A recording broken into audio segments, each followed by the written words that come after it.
Segunda parte do nosso Evangelho no Lar, o estudo do livro Meditando a Vida. Hoje vamos concluir o capítulo 1, breve apresentação do budismo, estudando dois itens pequeninos aqui, o primeiro intitulado Idans e o segundo intitulado Natureza Ilimitada. Então, sobre os Idans, o Lama diz o seguinte: outra forma aparentemente diferente de aproximar-se do budismo é olhar as deidades e suas qualidades e procurar de imediato essas qualidades em si mesmo e vivenciá-las. Isso aqui é um ponto bastante interessante dentro da doutrina budista, porque os Idans são, como o Lama está dizendo aqui, deidades, né? Ou seja, são, para dar um exemplo, por exemplo, existem os 5 Dhyani Budas, né? Esses 5 Dhyani Budas não são personalidades históricas, eles representam qualidades da sabedoria que já habita em nossa mente.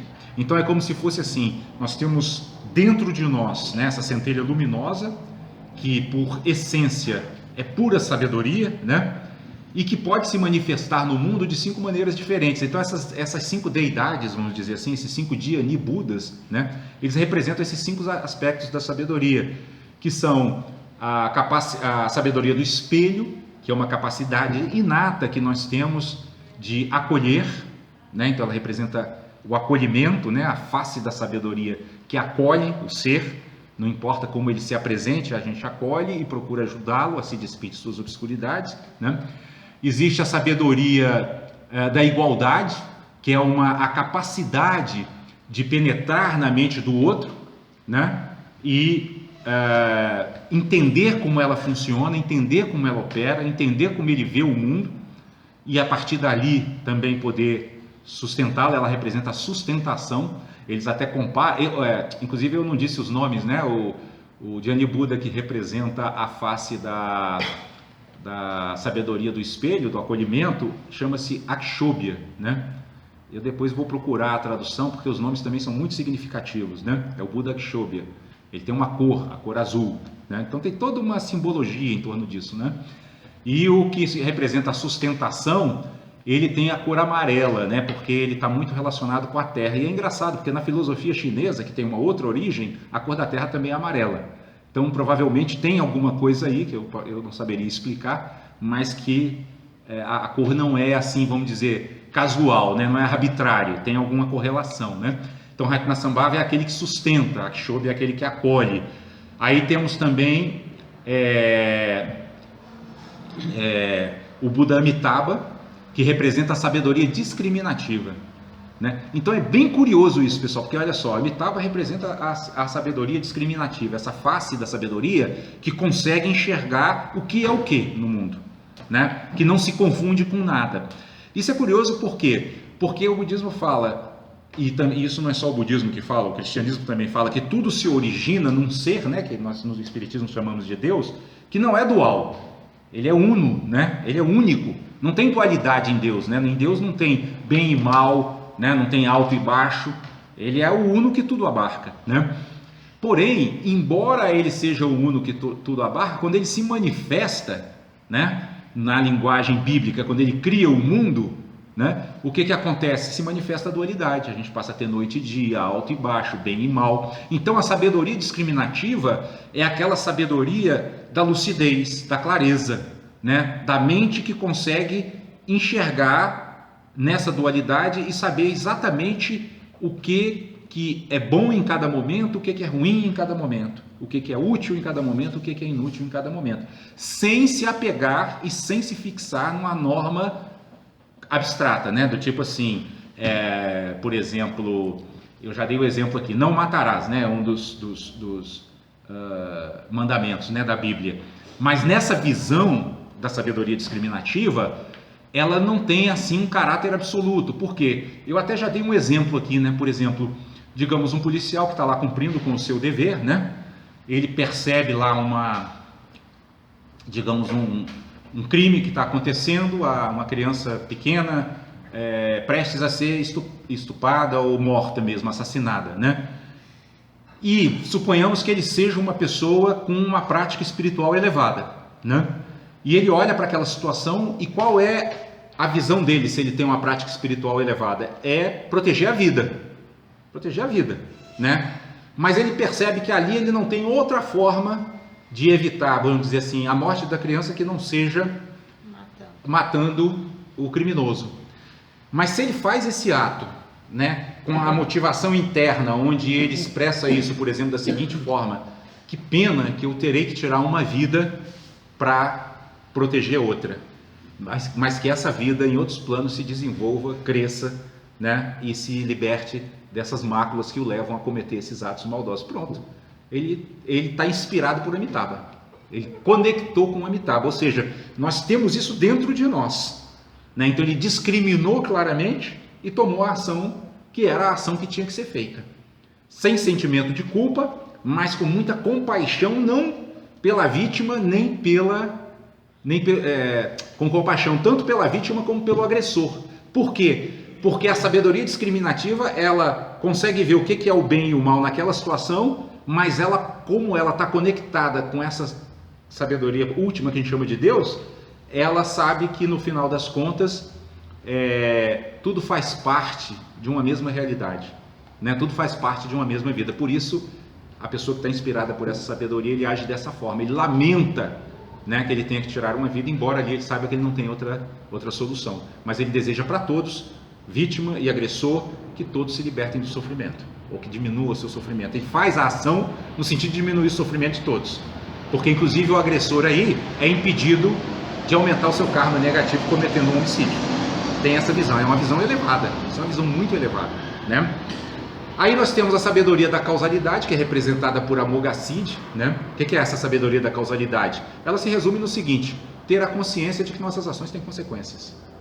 E, consequentemente, termos a capacidade de intervir, né? Então, por exemplo, toda vez que a gente intervém, como no caso desse exemplo do policial que eu dei agora há pouco, para evitar uma negatividade, eu também estou inspirado por esse aspecto da sabedoria que no budismo é chamado de Buda Amoghasiddhi, a sabedoria da causalidade. Eu estou agindo na causalidade, evitando o quê? Que sejam gerados efeitos kármicos negativos, né? E por fim, o Buda Vairocana, que representa a sabedoria da liberdade.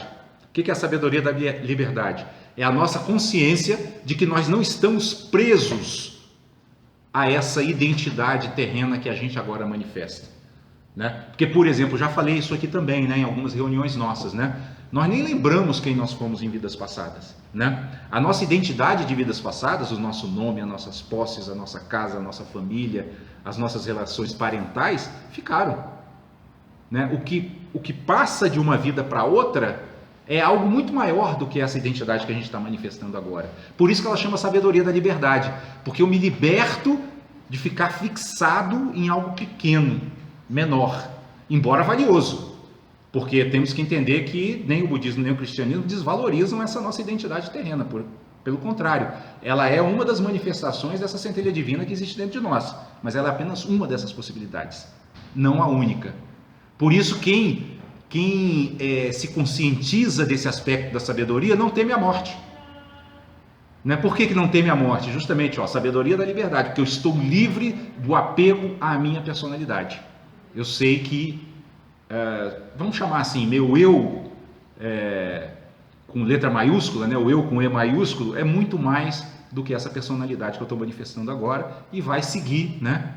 Pelo plano invisível e pelas outras encarnações afora. Ficou claro, pessoal, esses 5 aspectos? Então eu estou falando tudo isso para que vocês entendam o que são idãs, né?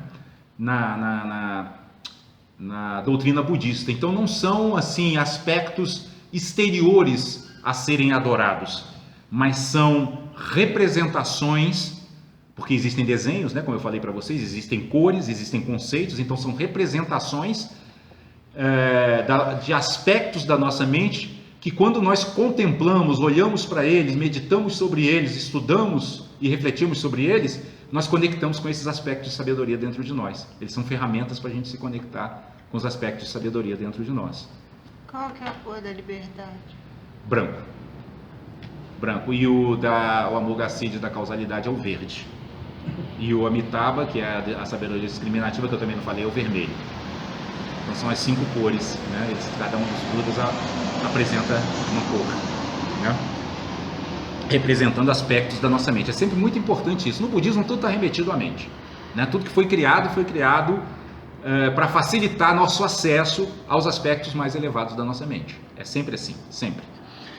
E aí ele segue dizendo: em vez de estudar a roda da vida, praticar a estabilização meditativa ou concentrar a atenção diretamente na bondade, praticamos sadhanas, que são preces e visualizações referentes aos idãs, as deidades de sabedoria e as qualidades naturalmente se manifestam. Então aqui o que o Lama está dizendo? As preces e as visualizações são exatamente isso que eu falei para vocês. Existem imagens dessas deidades, né? E aí a gente existem também preces que são feitas para conectar com essas deidades, né? Mas na verdade nós estamos conectando com o quê? Com um aspecto superior dentro de nós mesmos. Se a gente transferisse isso para a filosofia chinesa, nós estamos conectando com aquilo que Confúcio chamava de o homem superior, ou seja, o aspecto superior da nossa mente, o aspecto mais elevado da nossa mente, né? O I Ching, né, o clássico das mutações chinês, é isso. Quando você consulta o I Ching, é como se o aspecto superior, é o aspecto superior da sua mente falando com você sobre o que é melhor fazer naquele momento. Muita gente confunde, quando se chama o I Ching de oráculo, que ele vai prever o futuro. Não é prever o futuro, porque o futuro nem está determinado, vai depender da sua ação. Ele apenas vai dizer, agindo por aqui e por aqui, você vai para tal caminho, sabedoria da causalidade, né? Agindo por aqui e por aqui, você vai para um outro caminho, você escolhe, né? E aí o Lama continua dizendo: a partir da conexão com as deidades, a compreensão da roda da vida, a bondade e a estabilidade surgem como formas de praticar a compaixão para com todos os seres e a sabedoria transcendente. É um outro caminho e caracteriza uma abordagem completa em si mesma. O budismo ele tem essas características tão variadas, né? Porque vocês veem, o Lama já apresentou aqui várias formas, né, de você abordar o budismo, através da meditação, através do culto às deidades, através do culto da compaixão, da bondade. Por que ele tem tantas características? Porque ele tem 2.500 anos, né? E ele saiu se espalhando pelo mundo, e ele tem uma característica muito interessante, né? Porque ele surgiu na Índia. Quando ele chega na China, ele se integra com todo o contexto chinês, sofre influência das filosofias, sobretudo do taoísmo chinês, e aí vai para o Japão e se torna o budismo Zen, que é o mais conhecido aqui. Aí mais tarde ele chega no Tibete, e lá no Tibete, as religiões do Tibete eram de xamãs, sabe? Aquelas religiões da terra, uma coisa meio parecida com os nossos índios aqui. Ele pega todos esses aspectos e incorpora, né? O budismo tibetano, ele é cheio de mágica, de magia, de coisas assim, sabe? Porque ele incorporou, mas os princípios se mantêm.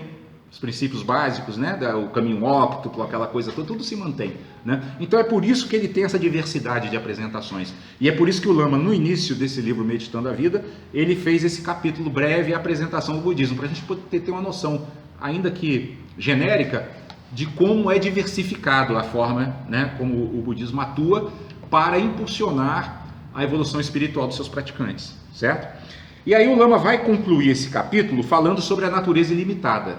O que é a natureza ilimitada dentro da linguagem budista? Quando Kardec diz que nós, seres humanos encarnados, somos compostos de espírito, perispírito, que é nosso corpo espiritual, e corpo físico, a natureza ilimitada corresponde ao espírito, né? Que Kardec vai chamar lá, junto com os espíritos da codificação, de a inteligência, digamos assim, que comanda todo o restante, né? Que comanda o corpo espiritual e que comanda o corpo físico, certo? Então isso é a natureza ilimitada, a centelha divina que habita dentro de nós, em outras palavras.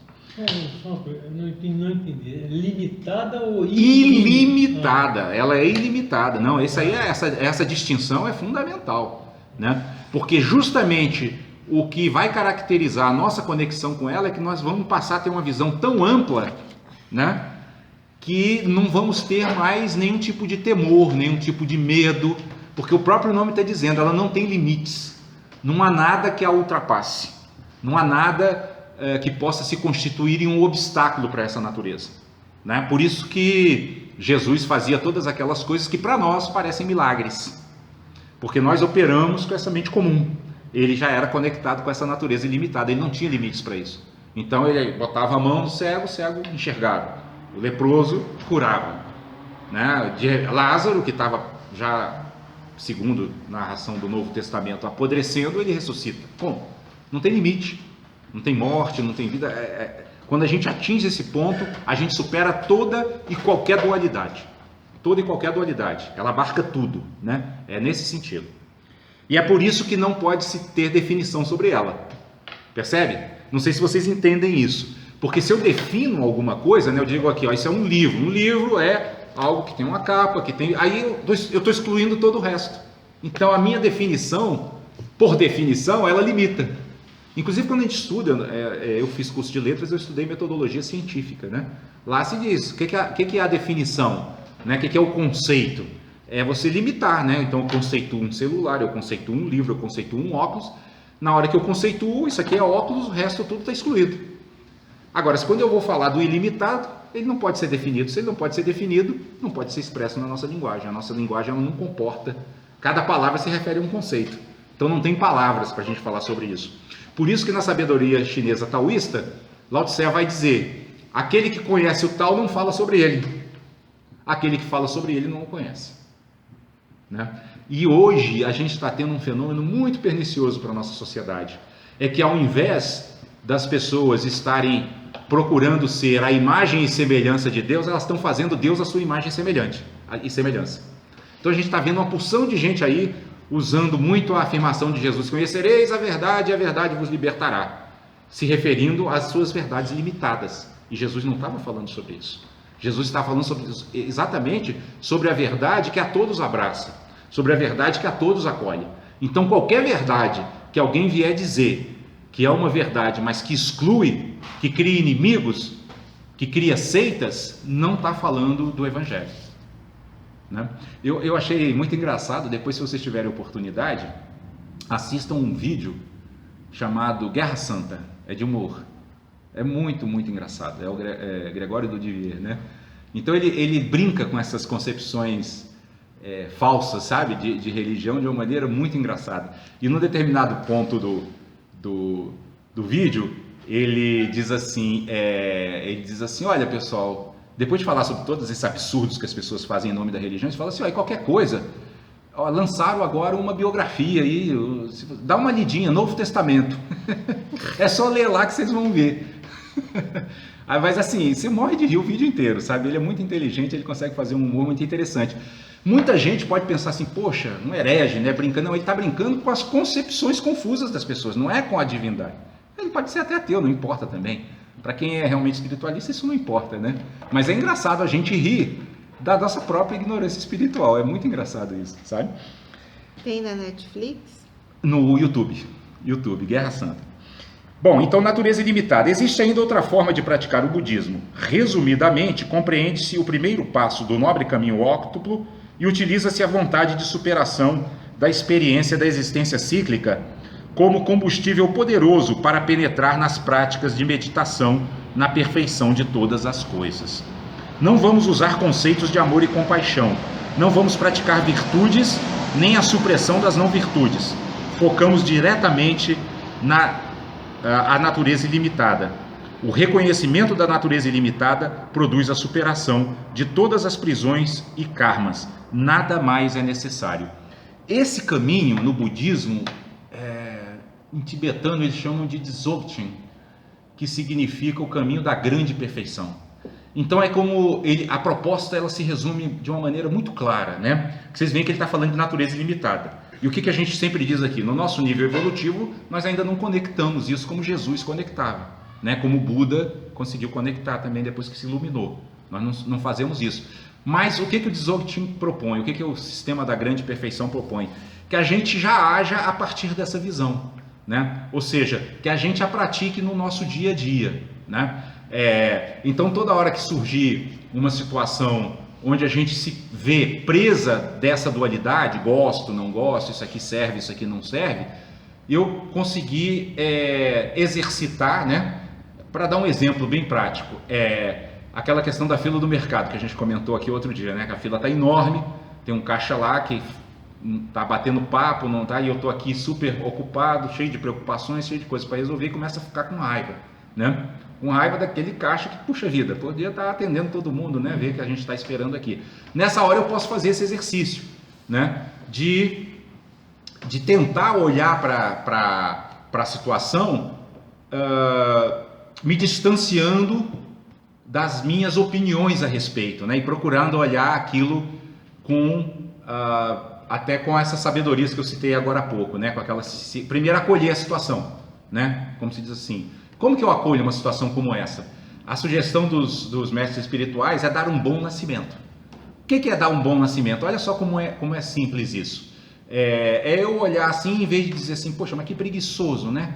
Em vez de abrir o caixa, aqui todo mundo, uma fila só crescendo, pensar, poxa, será que ele está com algum problema? Será que, quer dizer, eu começo a dialogar com a minha mente, tentando abrandar as suas reações, né? Ou seja, eu procuro olhar a situação a partir da perspectiva da natureza ilimitada, que foi a pergunta que o Benedito me fez. Porque na hora que eu estou com raiva, eu estou limitado aos meus impulsos, a minha maneira natural de reagir. A prática do Dzogchen, tanto é que ela é chamada a grande perfeição, é naquele momento eu conseguir ser perfeito e completo, como se já fosse um iluminado, né? Embora não seja, embora eu esteja... Só o fato de eu estar fazendo um esforço para fazer isso, já significa que eu não estou iluminado, né? Mas eu estou fazendo essa prática. A prática é essa, entendeu? Porque se fosse Jesus ou se fosse o Buda, ele não precisaria fazer esforço nenhum. Ele já estaria com compaixão emanando o tempo todo. Ele nem estaria impaciente, né? Porque ele não estaria preocupado com o que vem depois. Ele estaria vivendo aquele momento presente. É assim que o iluminado faz, sabia? Olhando ali para ver se tem algum sofrimento e se ele pode ajudar. Percebe? Fica claro como é que é essa prática? Embora a gente não seja perfeito, a gente procura usar como modelo essa perfeição ilimitada que habita em nós. E aí, né? amor, dá? Pra ficar olhando o caixa, batendo papo lá? Não, Fazer esse exercício? Eu já até minimizei bastante. Mas ontem mesmo aconteceu um fato semelhante no supermercado. Lá a placa assim, preferencial. Aí tinha uns moleques do tamanho do Matheus, assim, da idade do Matheus, cada um com uma bebida na mão, na fila. Aí eu falei, mas, escuta aqui, meu senhor, isso aqui é preferencial? Não, não é, essa placa que está errada aí. E eu me fiquei bonito, isso é meu gerente. Você põe uma placa preferencial aqui e a menina está dizendo que não é. Ah, então se me desculpe, aí eu fiquei nervoso. Mas antes eu tentei falar, não vou falar nada, deixa o cara aí, né? Mas eu tentei, mas não segurei não. Mas você sabe que o aprendizado se faz de tentativa e erro, né? A gente estuda na pedagogia, né? Porque se a gente não tentar, não tem como aprender, né? Então tentar já é uma demonstração de confiança de que há algo em nós maior do que essa forma agora. Então eu já acredito nisso, porque senão eu não tentaria, né? Uhum. Senão eu assumiria aquele discurso, não, eu sou assim mesmo e tal, e né, não tem outro jeito, vou morrer. Né? Existe muito aquela frase, vou morrer assim. Que pena, né? É mesmo, hein, amor? Você já evoluiu bastante, você vivia dizendo isso. E aí o Lama conclui esse tópico dizendo assim, essa prática que eu acabei de descrever para vocês é realizada tanto na meditação formal como na vida cotidiana. Então, ela pode ser tanto praticada naquele momento em que eu sento, né? Em que eu acalmo a minha mente, num lugar tranquilo, silencioso, e procuro me conectar com essa natureza, entender como é que ela funciona, procurar perceber como é que ela funciona, como também na vida cotidiana, porque são duas práticas que se complementam, não é isso? Nós estamos aqui sentados, refletindo, e temos que daqui sair e durante a semana tentar, né, como o Benedito falou, aplicar isso da melhor forma possível, né, até onde as nossas limitações permitam, né? E o Lama segue dizendo, não se trata de uma prática construída, é a prática natural e fácil de todos os Budas, ou seja, por ser iluminado e ser espontâneo, né? Para Jesus isso era espontâneo. É a manifestação não elaborada e sem esforço da nossa natureza ilimitada.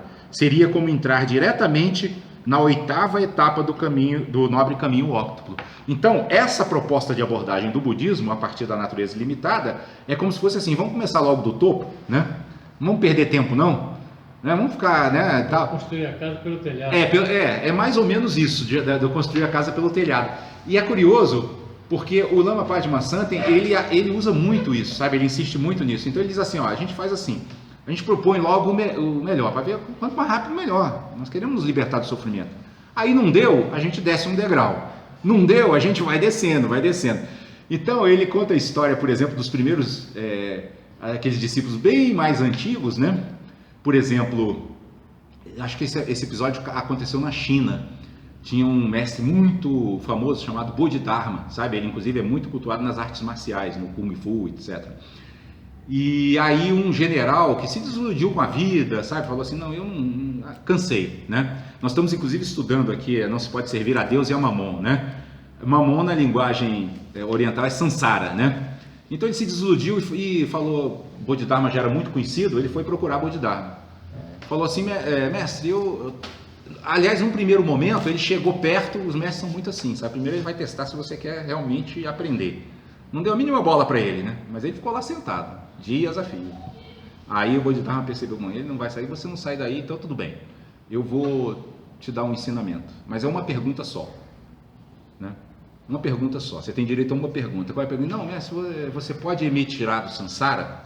E aí ele virou assim, o Bodhidharma, e falou para o general, falou, quem foi que te colocou aí? E o general atingiu a iluminação. Porque na hora que ele fez essa pergunta, ele falou assim, realmente não tem ninguém me colocando aqui.